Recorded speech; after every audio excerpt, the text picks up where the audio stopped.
what it really is a group of people in Philadelphia all living off music, and all of them putting their energy and time into it, and their thoughts and their lyrics and their different musical parts. We've got a lot of different pieces of the Disco Biscuits over 3 years. I hear that. We switched drummers at one point. Our original drummer, the OG,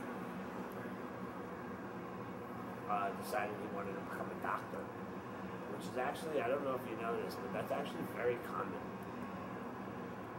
Drummers becoming doctors.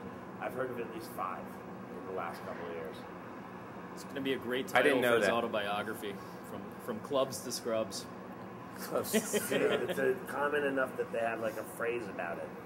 Clubs to scrubs. And then, but it wasn't hard to find a drummer. We found Alan, our lighting guy and our sound guy of our band had both worked with another band called Skydog Gypsy, and Alan was the drummer of Skydog Gypsy, and these guys started suggesting him early on. We did go through an extensive process of we met with 32 or 33 different drummers. About 6 and then to Alan blew them all away. What's that? 6 to Atlantic City, yeah. What was that like? How did that feel? I mean, I know how it felt to me, but like, I wonder how it felt to Alan. You know what I mean? I don't think of well, maybe Red Rocks have been as nervous, but that's probably one of the most nervous points of my life. You did good, kid. You did good. Nervous at Atlantic City? Yeah, I forgot all the songs again right before I went on stage. Really? You forgot the songs? Yeah. Just Really? like our New Year's run in 2005. Oh, yeah. So that's how I remember that. Yeah, Alan's first 4 gigs with the band were these sold out huge theaters, like 3,500 people a night.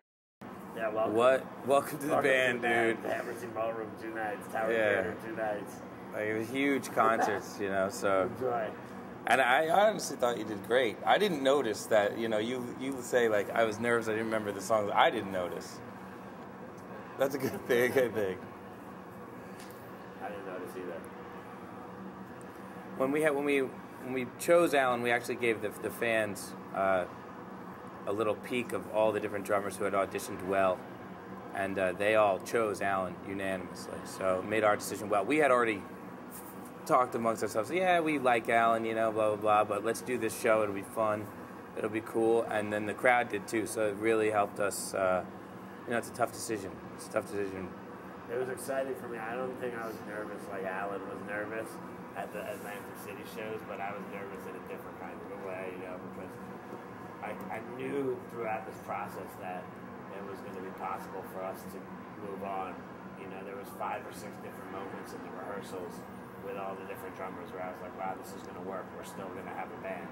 It's like when it's 2003 now, and we're looking forward and saying, are we even going to be able to do this? We've been a band now for 8 years, and now we're going to change a guy the first time 8 years later. And then we went through this period of kind of trying to figure that out, and I think I was pretty sure that it was going to work out. And then Alan says like he was most nervous in Atlantic City, and then Red Rocks, and Red Rocks is like, fast forwarding from 2004, now you're in 2009, and the band's been together for 14 years. Alan's been in the band for so long that it doesn't even feel like there was ever another drummer. Like, it's weird to even talk about in the oral history of the band. I think why John would say something like, can we talk about the last 6 months? It's because a year and a half ago is so long ago. So many different things have happened. We're working on 4 different albums. You were downstairs, watching us work on one of the 4 different albums that we're working on right now. So that it's a 6-month period of time that we can go on for an hour about what happened in the last 6 months, why we're sitting here in Dash's gallery, and what the albums that we're making are. So to talk about 6 years ago doesn't even feel like the same band. It's like we've changed so much in that time. Over the time that Alan's been in the band, we've changed the way that we play, what the band sounds like, the technology that we use, like the capabilities that the band has in the last 5 years have changed enormously, and And to some degree, like, the music industry has come to us a little bit. Music industry caught up with our motto, which is do everything yourself. You know, don't rely on radio, don't rely on TV, don't rely, you know, just build a following and go out and play shows. And that's what happened when the record industry started to, you know, crumble a little bit. Everybody started to focus more on the live show as the place where that, you know, where there's equity. So, in a lot of cases you have people listening to our music and saying, yeah, what you guys do is cool and all, but I don't get it.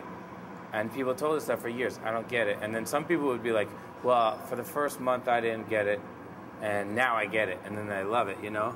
They're all about it at that point. But it's hard to get people to do that month. They got to do that on their own. So, and nowadays it's down to like 12 days, you know? So you have to listen to our music for 12 days. And then after that, you'll get it. And then you'll come to Camp Bisco, and you'll go to Red Rocks, and you'll go to Mayan Holidays and all these different shows, and you'll have a great time with everybody. But a lot of times people don't get it at first. We feel like the music business in general, like bands that are very popular today, are closer and closer to what we've traditionally done. So it's sort of closing in. Well, we sort of do what we do, which is electronic dance, improv music, and more the music business is going in that direction. So if you listen to pop radio today, you listen to, you know, what gets played on Herb, the type of stuff that people talk about, it's getting closer and closer to what the Biscuits do. Yeah. So in that sense, like from the fans' point of view, it used to take them a solid month to figure out what the hell we were doing, what was good about it. Now it only takes, you know, a week or two, which is good for us, I think. Well, dance music is going mainstream. We've been making dance music for 11 years. And it was taboo. When we were making dance music, it was taboo. It was not mainstream. No, it was rock and roll. Like you know, indie rock was mainstream. But and indie rock still is mainstream. But like dance music has become indie. Like LCD Sound Systems is an indie dance rock group. You know, and it's like so similar to what we do. It's a little bit different, but they're taking that stuff. LCD's taking dance music mainstream.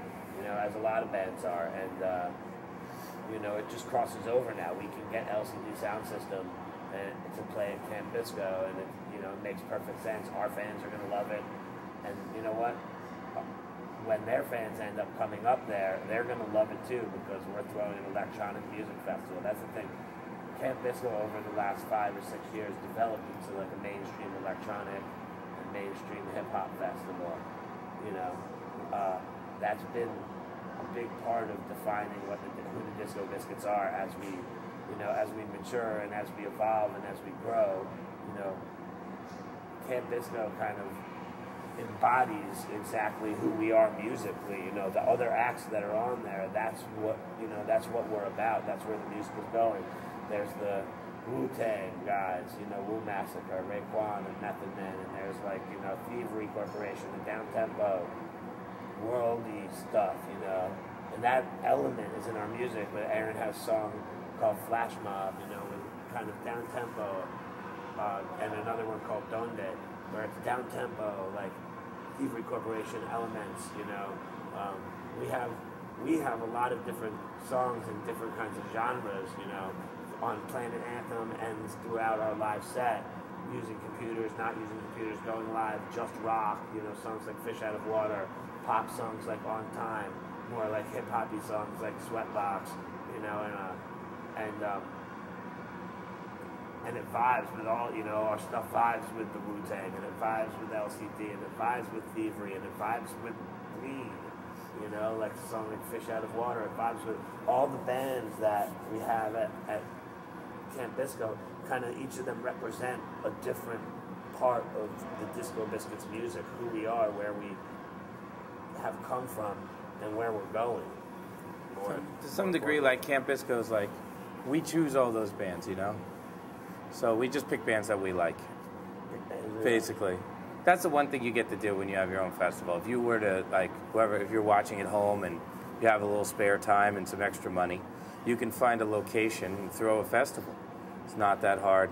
We figured out how to do it, and we're musicians. So if we're the least qualified to figure this thing out, and and yeah, it's not that hard. And one of the great things is we get to put up all the bands that we dig.